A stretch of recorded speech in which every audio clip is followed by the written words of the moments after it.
Om Swastiastu, salam guru penggerak. Perkenalkan, saya Iputu Eka Chandrawiguna, calon guru penggerak Angkatan 11 Kabupaten Tabanan, Provinsi Bali. Pada saat ini saya bertugas di SD Negeri 3 Lumbung. Pada kesempatan ini saya akan memaparkan koneksi antar materi, kesimpulan, dan refleksi modul 1.1. Ada 3 pertanyaan pemantik. Yang pertama, apa yang Anda percaya tentang murid dan pembelajaran di kelas sebelum Anda mempelajari modul ini? Yang pertama, guru berpikir anak seperti sehelai kertas yang belum ditulis.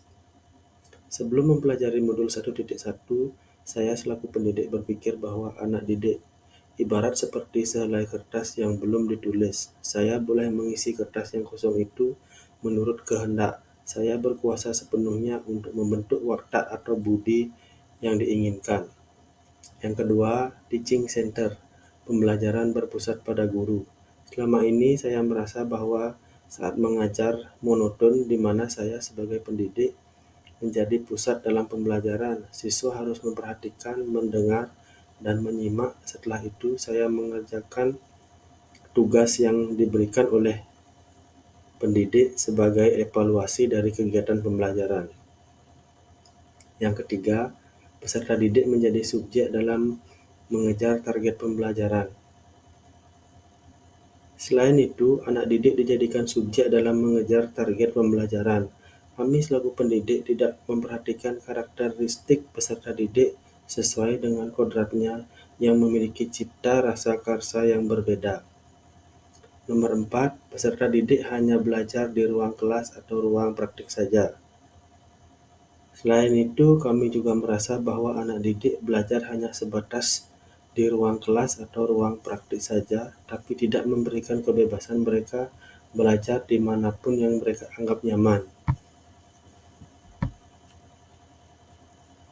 Pertanyaan kedua, apa yang berubah dari pemikiran atau perilaku Anda setelah mempelajari modul ini?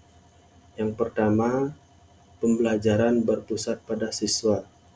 Setelah mempelajari materi ini, saya sadar bahwa selama ini salah dalam menerapkan proses belajar mengajar, di mana kami menganggap bahwa kami sebagai pendidik menjadi pusat dalam kegiatan belajar mengajar. Siswa hanya senantiasa menyimak, memperhatikan, dan mendengarkan guru menjelaskan. Setelah itu, siswa diminta untuk mengerjakan tugas atau latihan soal sebagai bentuk evaluasi keberhasilan kegiatan pembelajaran.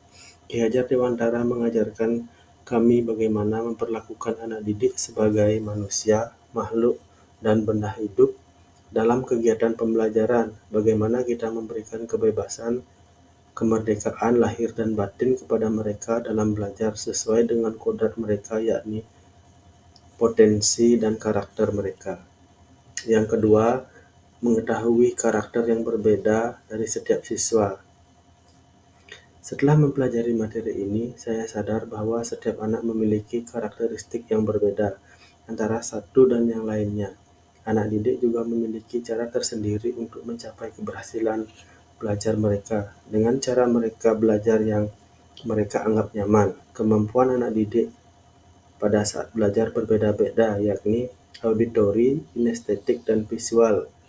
Menyadarkan kami juga bahwa kita sebagai pendidik tidak membatasi anak didik kita dalam berkreasi, berpendapat, berinovasi, dan mengembangkan pengetahuan dan kompetensi yang mereka miliki. Yang ketiga, menuntun dan mengembangkan potensi siswa. Kita sebagai pendidik memaksimalkan tugas kita dalam mendidik, yakni menuntun dan membimbing mereka untuk dapat mengembangkan kompetensi dan pengetahuan mereka agar tidak tersesat dan salah jalan. Yang terpenting, penguatan terhadap perilaku mereka untuk menjadi insan yang baik. Yang nomor 3, apa yang dapat segera Anda terapkan lebih baik agar kelas Anda mencerminkan pemikiran Ki Hajar Dewantara? Pertama, merubah model pembelajaran. Merubah model pembelajaran yang selama ini teaching center menjadi student center. Yang kedua, perbanyak kegiatan pembelajaran dengan berdiskusi kelompok dan diskusi antar teman, sehingga peserta didik aktif dalam belajar. Nomor 3, ruang belajar tidak dibatasi. Ruang belajar tidak hanya dibatasi pada ruang kelas dan ruang praktik di sekolah saja.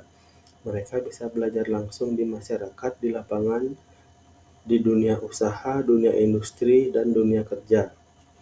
Nomor 4, memberikan stimulus atau pemantik. Peran guru yakni memberi stimulus atau pemantik. Selanjutnya, guru hanya menuntun dan membimbing siswa dalam pembelajaran. Pendidik juga harus kreatif dan inovatif dalam menyediakan media pembelajaran menyesuaikan dengan karakteristik peserta didik.